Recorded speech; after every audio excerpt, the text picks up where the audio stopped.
Kisah penjual gulali sempatkan baca Al-Quran di jalan, tak makan demi bayar kontrakan.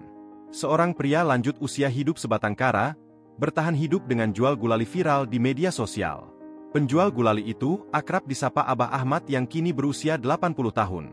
Kisah Abah Ahmad viral setelah diunggah akun Instagram Hendra_Sahabatindah Peduli beberapa waktu lalu.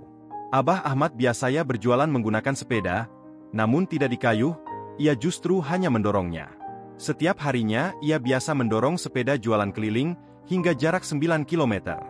Ia berjualan mulai dari pukul 6 WIB hingga sore hari.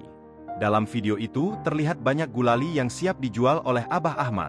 Meski berjualan keliling, Abah Ahmad tidak lupa membawa Al-Quran dan sarung untuk salat. Abah Ahmad juga terlihat menyempatkan membaca Al-Quran di pinggir jalan sembari menunggu pembeli. Ia mengaku harus berjualan karena demi membayar kontrakan. Pulang dari jualan keliling dan sampai di rumah, Abah Ahmad tidak langsung beristirahat.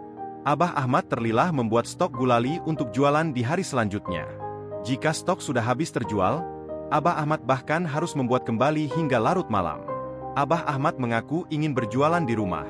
Jika stok sudah habis terjual, Abah Ahmad bahkan harus membuat kembali hingga larut malam. Abah Ahmad mengaku ingin berjualan di rumah.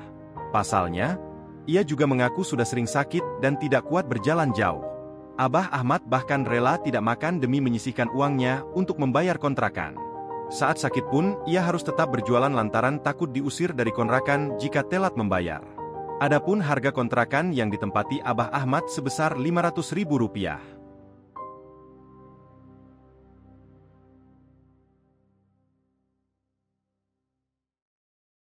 Download Tribun X sekarang, menghadirkan lokal menjadi Indonesia.